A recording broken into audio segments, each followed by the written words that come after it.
রাস্তা শুনেছিলাম যে অফরোড, তবে এতটা অফরোড হবে সেটা ভাবতে পারিনি। আমি এই ফার্স্ট টাইম পিলিয়ন নিয়ে রাইড করছি, তাই আমার কাছে এই অফরোডটা বিশাল চ্যালেঞ্জিং ব্যাপার হয়ে উঠছে। যত আগাচ্ছি রাস্তা ততই আরও ভয়ানক হয়ে যাচ্ছে। জায়গায় জায়গায় ছোটো ছোটো ওয়াটার ক্রসিং দেখে বোঝাই যাচ্ছে যে মনসুন টাইমে এর অবস্থাটা কী হতে পারে। তো চলো আমরা গোটা রাস্তায় অফরোড উপভোগ করতে করতে যাই।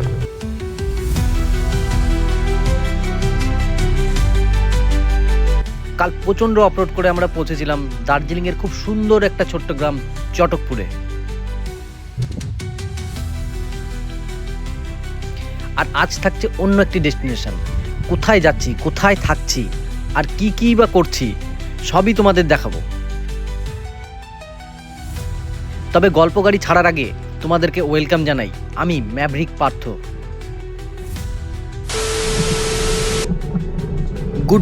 Good morning from Chatakpur. কালকে প্রচণ্ড অফরোড করে এই চটকপুর এসেছিলাম। কালকের ভিডিওটা যদি তোমরা না দেখে থাকো, প্লে লিস্টে দেওয়া আছে, একবার গিয়ে দেখে নিতে পারো। খুব ভালো লাগবে, খুবই ভালো লাগবে। তো থাম্বনেল দেখে বুঝে গেছো যে আজকে আমরা কোথায় যাচ্ছি। তাও একবার বলে দিই, আজকে আমাদের গন্তব্য শিটং। আপার শিটংয়ের অহলদারা ভিউ পয়েন্টের কাছে আজকে রাতটা আমরা স্টে করব। গুগল বলছে চটকপুর থেকে অহলদারা ভিউ পয়েন্টের ডিস্টেন্স ওই মোটামুটি 26 থেকে 27 কিলোমিটার। সময় লাগবে 2 ঘন্টা। কাল সারা রাত ঠিকঠাকভাবে ঘুম হয়নি। একটা কথা মাথায় বারবার ঘুরছিল যে উঠে তো পড়েছি এই রাস্তায়, নামবো কীভাবে। ওই যে কথায় আছে না, গাছে ওঠা সহজ কিন্তু নামাটা বড় কঠিন। একদম সেম কেস এখানেও তাই। এই যা রাস্তা, খুব কষ্টে মষ্টে উঠেছি, তাহলে নামাটা কতটা কঠিন হতে পারে তোমরাই একবার ভাবো। তো চলো আর কোনো কথা বাড়াচ্ছি না, চটপট করে এই রাস্তা দিয়ে নেমে পড়ি। কারণ এখন সমস্ত গাড়িগুলোই চেক আউট করে নিচে বেরিয়ে যাচ্ছে, তো গাড়ির পাশ থেকে বেরোনোটা খুবই টাফ। আমরা চেষ্টা করব যত তাড়াতাড়ি এখান থেকে নিচে নেমে যাওয়া যায়। চলো আর কোনো কথা বাড়াচ্ছি না, নিচের দিকে নামি।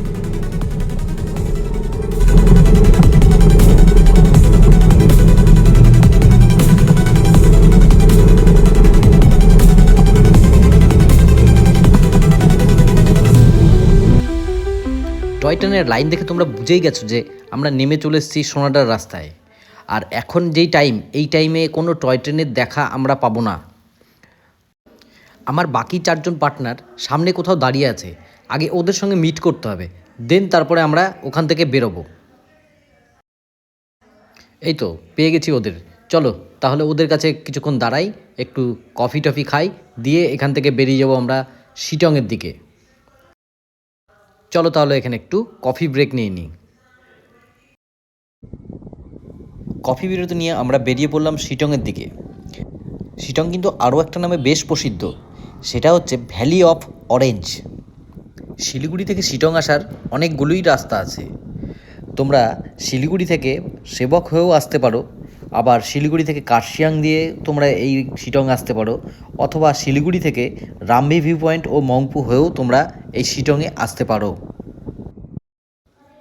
আমরা যেহেতু দার্জিলিং ও সোনাডা হয়ে আসছি, তাই আমাদেরকে কার্শিয়াংয়ের রাস্তাটা ধরতে হচ্ছে। এই রাস্তাটাও কিন্তু বেশ উঁচু আর খুবই খারাপ, তো কেয়ারফুলি আমাদেরকে যেতে হবে। তোমরাও যারা আসবে তারা একটু কেয়ারফুলি আসবে। আর পাহাড়ের যে কি কার্ভ, আর পাহাড়ের রাস্তা খুব একটা ভালো নয়। তারপরে পিলিয়ন নিয়ে রাইড করছি ফার্স্ট টাইম। যাক, মহাদেবের আশীর্বাদে ঠিকঠাকই কালকের রাইড হয়েছে, আজকেও যদি ঠিকঠাক হয় খুবই ভালো। রাস্তা বেশ উঁচু। ও ভাই সাহেব, কি রাস্তা!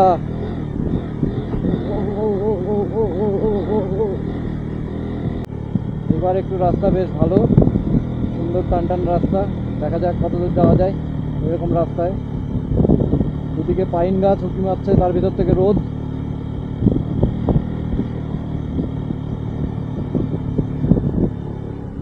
বাহ, সুন্দর রাস্তা, ধসে ভরা।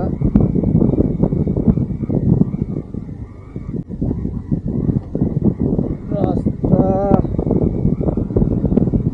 ভালো, তবে খুব একটা ভালো নয়।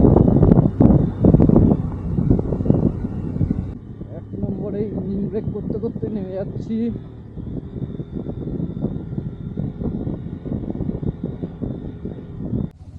আমরা শিটং এন্টার করে গেছি, এখন আছি শিটং 2 এ। আমরা যাব শিটং 3 মানে আবার শিটং, যেখানে হলদারা ভিউ পয়েন্ট পাওয়া যায়। বা সেটা কোন দিকে সেটা দেখতে হবে।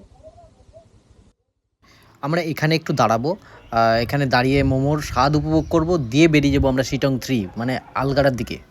চলো তাহলে এখানে একটু দাঁড়াই, একটু মোমো খাই, দেন বেরিয়ে যাবো আমরা আলগাড়ার দিকে। এখন আমরা শিটং 2 এ দাঁড়িয়ে একটু মোমো টোমো খেলাম। এবার শিটং 2 থেকে শিটং 3 দিকে যাচ্ছি, যেটা আলগাড়া ভিউ পয়েন্ট। আর দুদিকে প্রচুর চায়ের গাছ, বেশ ভালোই লাগছে দেখতে চা গাছগুলো। প্রচুর টুরিস্ট আসছে, এখানে দাঁড়াচ্ছে, ছবি টবি তুলছে। যতদূর নজর যাচ্ছে শুধু চায়ের গাছ আর চায়ের গাছ। রাস্তার কন্ডিশন তো বেশ খারাপই আছে, আর বেশ ঢালু রাস্তা। রাস্তা তো এখান থেকে দুটো, কোন দিকে যাবো সেটাই বুঝতে পারছি না। ভাইয়া আলগাড়া কিস तरफ? আলগাড়া আলগাড়া सीधा।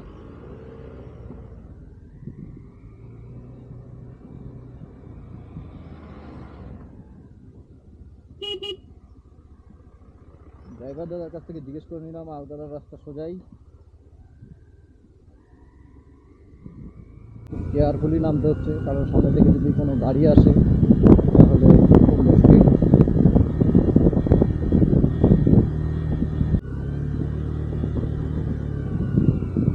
শহরের লোকেদের কষ্ট একদম অন্যরকম, আমাদের পক্ষে সম্ভব নয় এখন কষ্ট করা, কারণ এতটা খাড়ায় এত মালপত্র নিয়ে বেশ দিব্যি উঠে যাচ্ছে উপরে।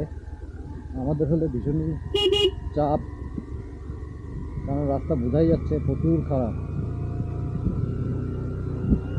যেভাবে ডাউনে নামছি, প্রচুর ডাউন।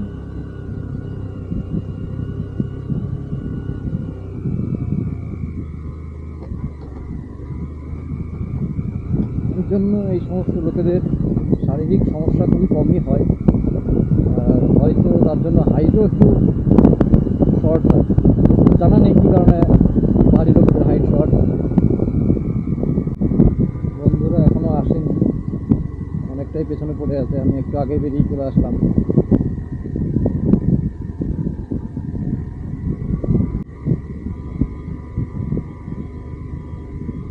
পুরোপুরি ইঞ্জিন ব্রেকের ভরসায় নিচে নামা হচ্ছে, কোনো রকম ব্রেক ইউজ করা যাবে না। আর ক্লাচ একদম ছেড়ে দিই, ক্লাচে হাত দেওয়াই যাচ্ছে, তবুও মাঝে মধ্যে একটু ক্লাচ ধরতে হচ্ছে যখন দরকার তখনই, তাছাড়া কোনো দরকার নেই ক্লাচ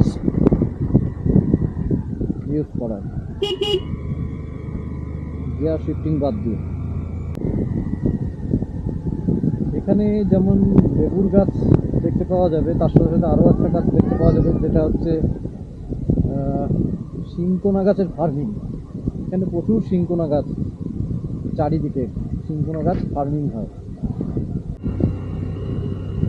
মোটামুটি প্রায় চলেই এসেছি হলদারা ভিউ পয়েন্ট, এখানকার লোকেরা আলগাড়া ভিউ পয়েন্ট বলে। হ্যাঁ, টিকিট কাট।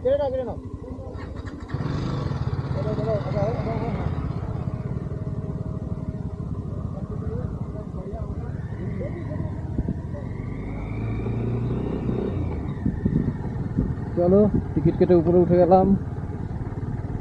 হোমস্টে উপরেও আছে, সেরকম যদি সুইটেবল হয় আর বাজেটের মধ্যে হয়, হোমস্টে ওখানে করে নেব,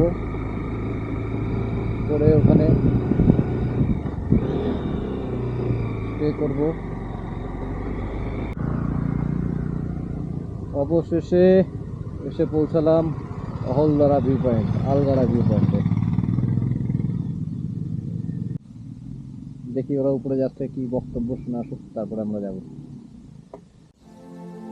চটকপুর থেকে বেরিয়ে আমরা এসে অহলদারায় একটা হোমস্টেতে স্টে করছি।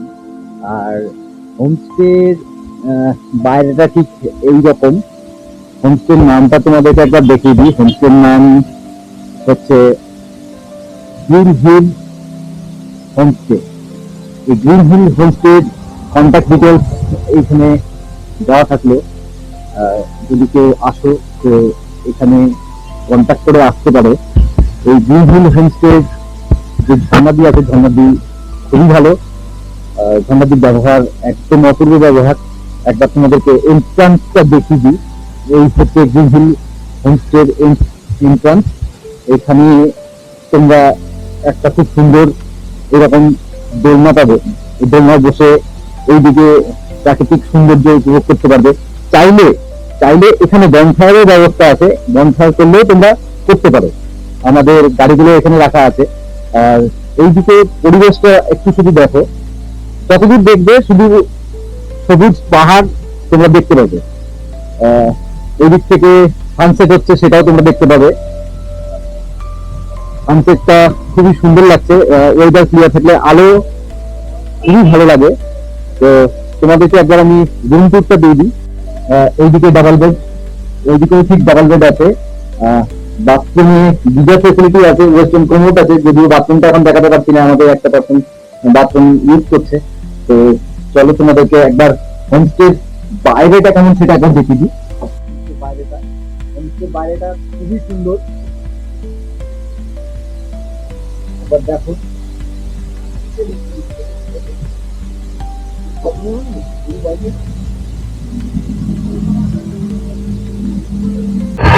এই হচ্ছে হোমস্টের বাইরেটা। বাইরেটা খুবই সুন্দর। এই দিকটায় কিচেন আছে, দিদি এখানটায় রান্না বান্না করেন। আর এই দিক থেকে যদি এই রাস্তা ধরে তোমরা নেমে যাও, আশেপাশে প্রচুর অরেঞ্জ গার্ডেন আছে। তোমরা ওখানে ঢুকলে এন্ট্রি দিয়ে একটা মানে খুবই সামান্য একটা এন্ট্রি দিয়ে তোমরা অরেঞ্জ গার্ডেনে ঢুকতে পারো, ছবি তুলতে পারো। বাইরে প্রচুর অরেঞ্জ বিক্রি হয়, চাইলে তোমরা নিতেও পারো। তো চলো, তোমাদের জন্য আজকে এই পর্যন্তই। যদি কিছু সম্ভব হয় সন্ধ্যাবেলা দেখানোর, তো অবশ্যই দেখাবো। তো এখনকার মতো টাটা।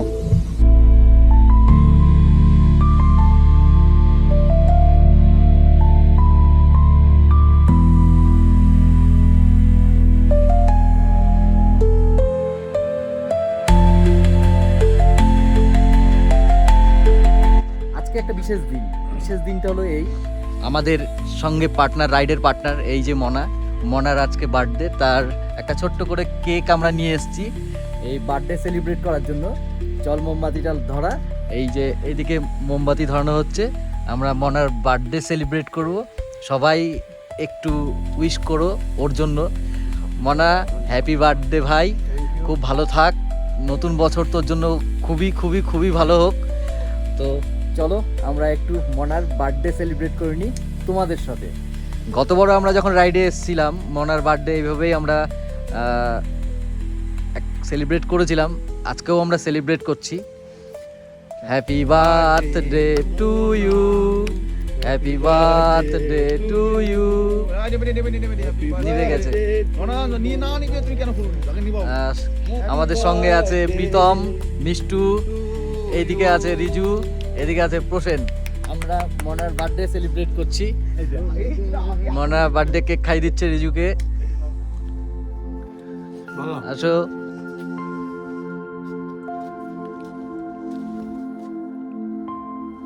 আয় ভাই, তোকে একটু খাই দিই।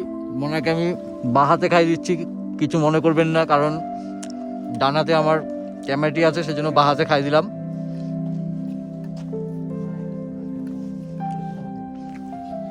তো ঠিক আছে, আপাতত আমরা কেক খাই। আর আবারও বলছি, মনার জন্য সবাই একটু উইশ করো।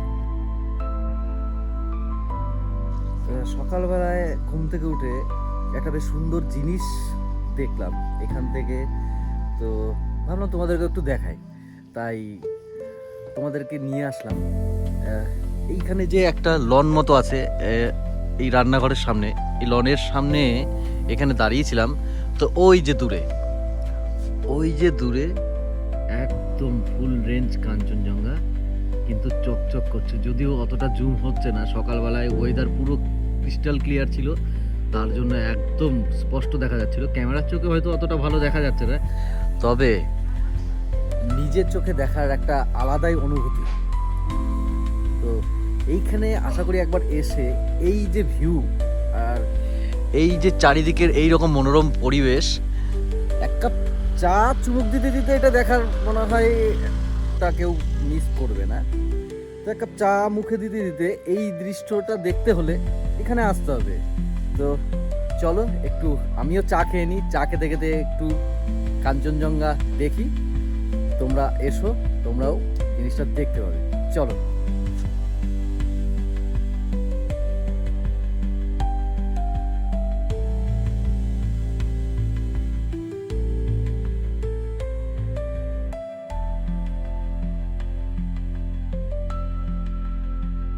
কৃষ্ণায় বাসুদেবায় হরে পরমাত্মনে প্রণত ক্লেশনাশায় গোবিন্দায় নমঃ নমঃ। Good morning. এখন আমরা শিটং থেকে বেরিয়ে যাচ্ছি। সেখান থেকে বেরিয়ে সামনে লেবু বাগান, ওখানে একটু দাঁড়াবো, একটু ছবি টবি তুলবো, একটা লেবু টেবু নেবো বাড়ির জন্য, দিয়ে সোজা শিলিগুড়ি হয়ে বাড়ি। চলো লেবু বাগানের উদ্দেশ্যে একটু এখানে যাক। নিচের দিকেই নামছি যদিও বাড়ির পথে। আরেকদিন থাকার ইচ্ছে ছিল কিন্তু সময়ের জন্য হলো না। পাহাড়কে আজকে বিদায় জানিয়ে বাড়ি থেকে চললাম। আমাদের নর্থ বেঙ্গল ট্রিপ এখানেই শেষ হচ্ছে। একটা লেবু বাগান পার করে চলে আসলাম, আরো একটা লেবু বাগান সামনে আছে, ওখানে গিয়ে দাঁড়াবো।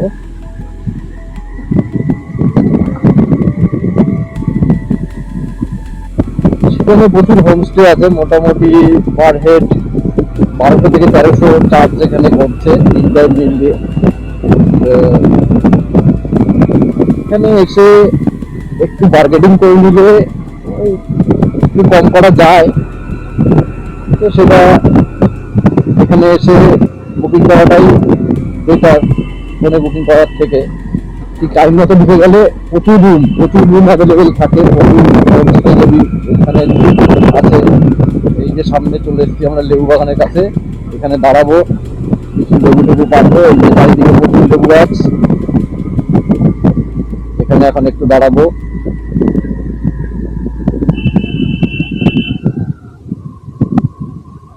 এখন কমলালেবুর বাগানে ঢুকেছি, তো তোমাদেরকে একটু দেখিয়ে দিই কত কমলালেবু ধরেছে গাছে। এই যে প্রচুর কমলালেবু, প্রতিটা গাছ ভর্তি কমলালেবু, এখানে একদম পেকে বসে আছে।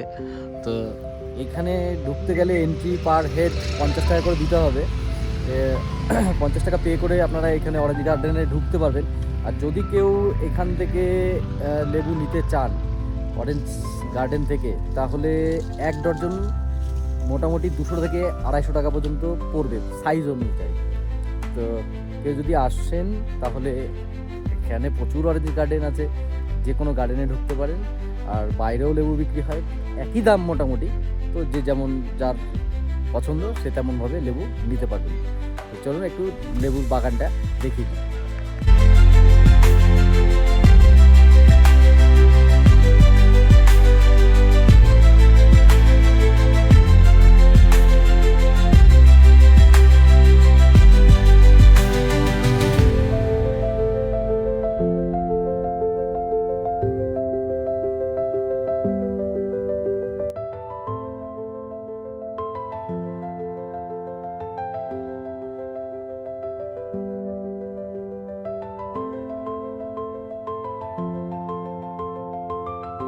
এই যে বাগানে প্রচুর লেবু, প্রচুর।